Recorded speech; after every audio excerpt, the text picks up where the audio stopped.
Perhaps we haven't met. I'm Discord. Another chaotic battle! Taste the scream of death. Greetings, comrades. This is 88 Gelu, and I'm back with another one of my magic decks. So once again, it was originally a 70 card deck. I sized it down to 60 cards. This is the 60 cards that I thought were more appropriate, and here are the 10 extras that I filtered out, but I thought I should show you guys in case you have your own opinions on the subject.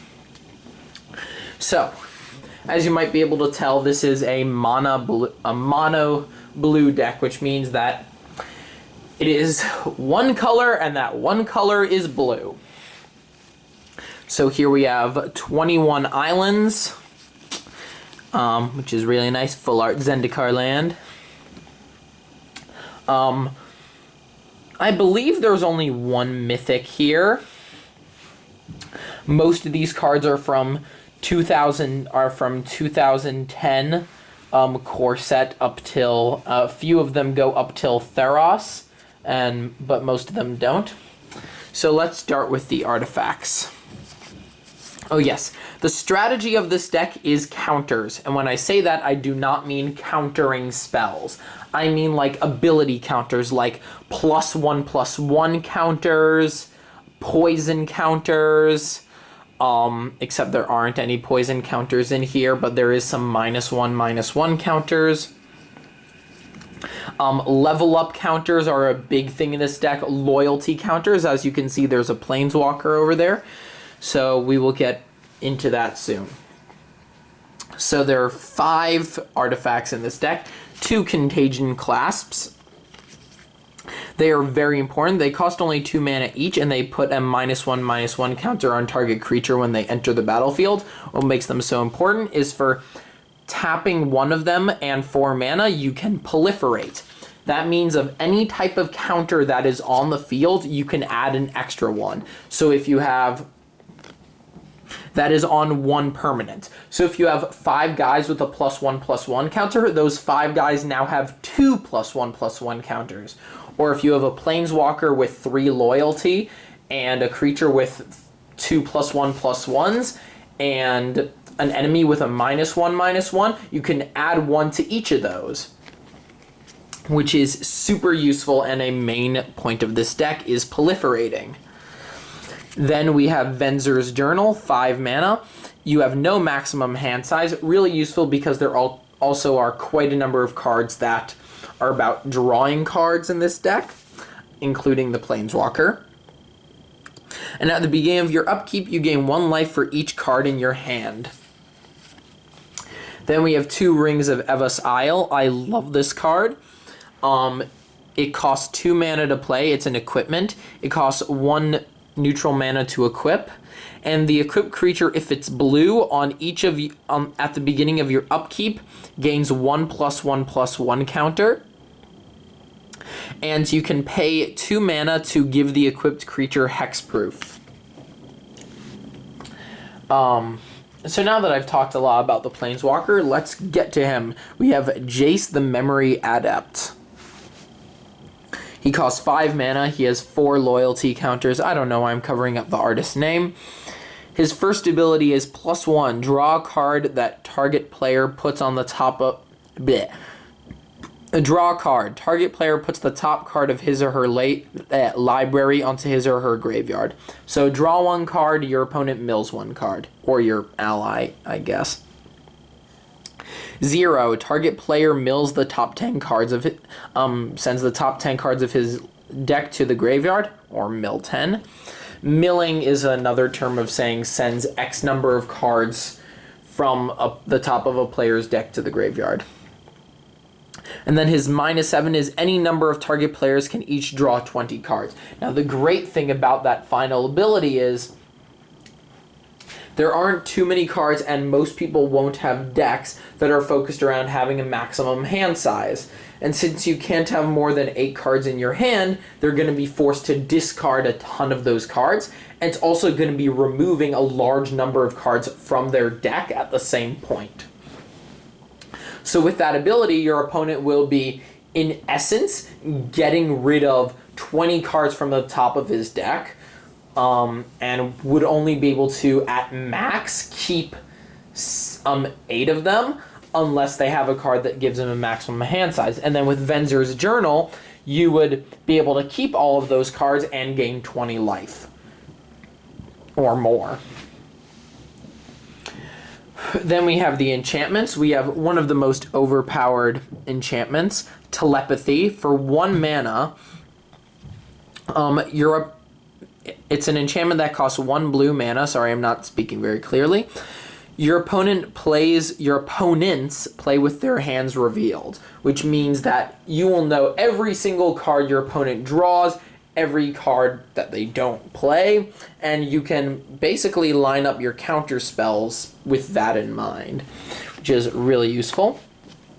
And then we have a blue standard, Mind Control. 5 mana, you enchant creature, you control enchanted creature. So that's a lot of fun.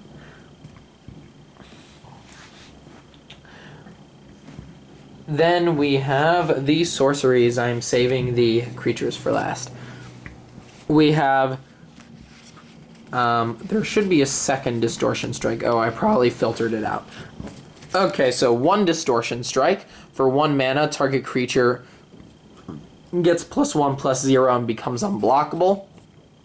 And then Rebound, so next turn this effect will repeat. And then this card will go to the graveyard. It is exiled when it is rebounded, but after its rebound effect concludes, it goes to the graveyard.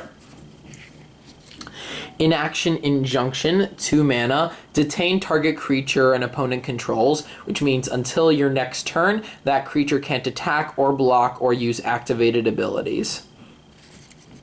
And you get to draw 1 card. See Beyond, draw 2 cards, then shuffle a card from your hand into your deck, 2 mana. Divination, draw 2 cards, it costs 3 mana. And then Reminisce, costs 3 mana, target player shuffles his or her graveyard into his or her library. So very useful if you're fighting against a graveyard deck, or if your deck is very close to being dried up because of all the cards that you are drawing, you can literally recycle your graveyard as your deck with the use of Reminisce. Now the instance. Voyage's End, 2 mana, return target creature card to its owner's hand, and scry 1. Then we have 2 unsummons. 1 mana, return target creature to its owner's hand. So same thing except without the scry 1 and 1 less mana. Then we have Fleeting Distraction. Target creature gets -1 until end of turn. Draw a card. Maybe I should have filtered that one out. That one also costs 1 mana. Faded Infatuation. 3 mana, all blue. If you put a token onto the battlefield that's a copy of target creature you control, if it was your turn when you played this card, scry 2. Steady Progress. Proliferate and draw 1 card for 3 mana. And then our counter spells. Negate, 2 mana, counter target non-creature spell. Fuel for the Cause, 4 mana, counter target spell, then Proliferate. And then Rewind. Counter target spell, untap up to 4 lands. It might be a good idea for me to sub out Fleeting Distraction for Essence Scatter, or Rewind for another Fuel for the Cause. If I had another Fuel for the Cause, I don't think I do. And now creatures. Halimar Wave Watch, 2 mana. It's a level up creature, so level up creatures start with 0 level counters, and by paying X mana cost, which here is 2, as you can see, it gains a level counter. And you can play them only as a level ups only as a sorcery, so you can't do it on your opponent's turn. So from level 0, it's a 0-3. From level 1 to level 4, it's a 0-6. And as level 5, it's a 6-6 with Island Walk, which is really neat, especially for 2 mana. Psychosis Crawler, 5 mana. Its power and toughness is equal to the number of cards in your hand. Whenever you draw a card, each of your opponents lose 1 life. Once again, really useful with Jace. Your opponent would instantly lose 20 life, and it would instantly gain 20 power and toughness. And that is all for him. Guardian Gomazoa. This is one of my favorite cards. 3 mana, Defender Flying, 1/3. Prevent all combat damage that would be dealt to Guard Gomazoa. This is basically the ultimate defense, because nothing except for abilities that do not relate to damage. Sorry, let me rephrase. So it takes no damage from combat. So Death Touch is useless, Lifelink is useless, high power creatures are useless even if they have Trample. The only thing that can really kill it are abilities that directly deal it damage, or spell, or like instants and sorceries and stuff. And it only costs 3 mana, which is amazing. Echo Mage, another level up guy, costs 3 mana, and his level up costs 2. He is a 2/3 at level 0 and 1. Level 2 to 3, he becomes a 2/4, and he gains the ability tap 2 blue mana and him, copy target instant or sorcery spell. You choose a new target for the copy. When he's level 4, he becomes a 2/5, and he gains the same ability, except he can copy that spell twice. There's also quite a lot of unblockables in this deck. So here we have Phantom Warrior. He costs 3 mana. He's a 2/2 with unblockable. We have, what is this? Nurok Invisimancer. He costs 3 mana. He's a 2/1 with unblockable. And when he enters the battlefield, target creature you control becomes unblockable. And then we have the Simic Manipulator. 3 mana. He is a 0/1 with Evolve. So every time you play a creature that has more power or toughness than him, he gets a +1/+1 counter. And he has the ability tap him, remove X number of +1/+1 counters. You gain control of target creature whose power is equal to the number of +1/+1 counters you removed. And if he dies, I think you retain control over that creature. Then we have another one of my favorites, Hade Spy Patrol. 2 mana. There's also 2 of them. They're another level up guy. They start as 1/1s, and it costs 3 mana to level them up. Level 1 to 2, they become 2/2s that are unblockable. Level 3, they are 3/3s with unblockable and Shroud. Shroud means neither you nor your opponent can target them with effects. Then I have 2 Oculuses. 2 mana, 1/1. When they die, you get to draw a card. 2 Skywatcher Adepts. Both cost 1 mana. And their level ups start as 1/1s and cost 3 mana to level them up. At level 1, they become a 2/2 with flying. At level 3, they become a 4/2 with flying. Champion's Drake.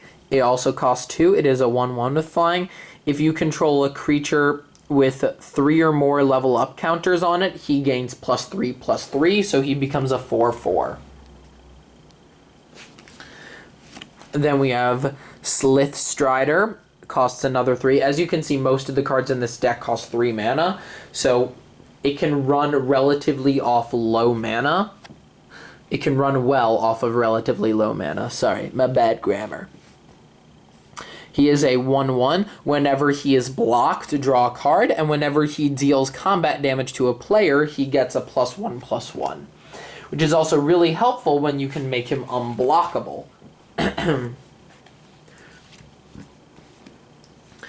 Then we have Wall of Frost. Another 3 mana, he's a 0/7 with Defender, and whenever Wall of Frost blocks a creature, that creature doesn't untap during the creature's controller's next untap step. And then we have my big creature, the Sphinx of Magasai, 6 mana, 6/6 with flying. Tap 3 mana, you get to draw a card, and then put a +1/+1 counter on Sphinx of Magasai. And now for the the cards which I filtered out, most of which I still think are really good. So we have another Steady Progress, Leyline of Anticipation. Leyline of Anticipation is really good if you know how to use it. The thing is, I just haven't run into that many instances when it's that useful.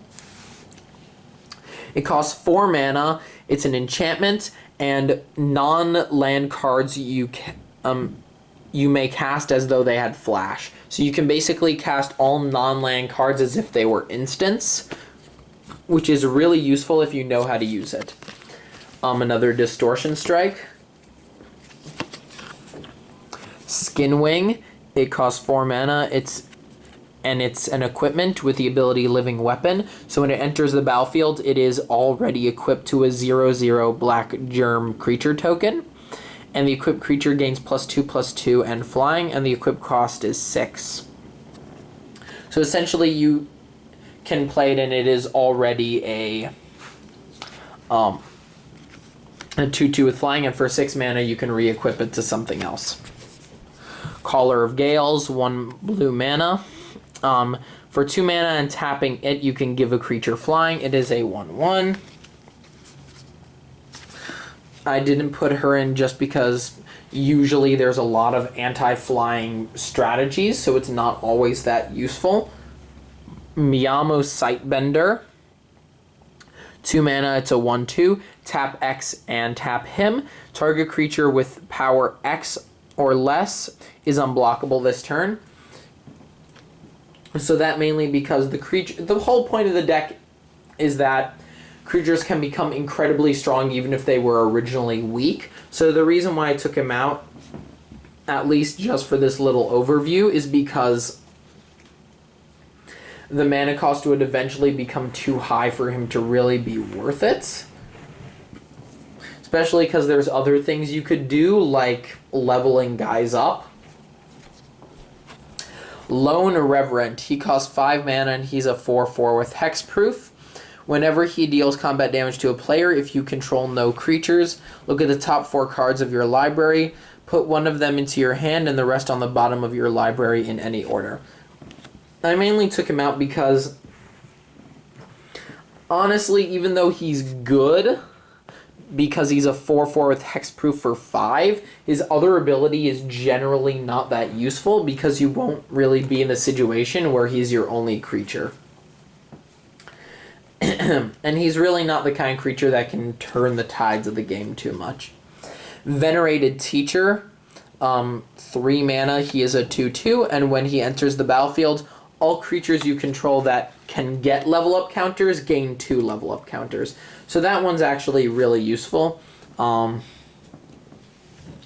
So I would probably find a way to put him back in, which is, once again, why my decks are generally 65 to 70 cards, because I'm just that kind of crazy person.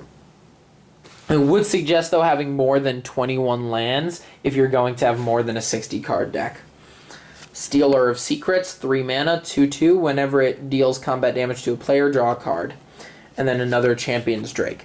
So realistically, what I would do if I were to keep this as a 70 card deck is I would probably keep Skinwing, Caller of Gales, Lone Reverent, and Stealer of Secrets, and probably also Fleeting Distraction out, and replace them with 5 more lands, so like 26 lands, and then have all these other guys. Or maybe make it 27 lands and also take out I don't know, Miyamo Sightbender maybe. Except he could be really useful. Or make it 25 lands and probably put back in either Caller of Gales or Stealer of Secrets or Fleeting Distraction. But I will leave that up to you guys. I think I will try and see if I could find a Essence Scatter, because that would be a much better fit for this deck, considering the 2 creature counter cards are fairly large mana cost wise, though I do have those 3 return cards in there just in case for those reasons. So I hope you guys enjoyed this second little Magic deck review video. If you guys have any suggestions or comments or requests, please put them in the comment section. I would love to try and make a deck that maybe one of you guys would suggest. I do need to get into buying more Magic cards. But yeah, guys, thanks for watching. I hope you enjoyed. Please don't forget to comment, rate, and subscribe. I think I already said that. Whoops. So yeah, guys, thanks again for watching. Goodbye.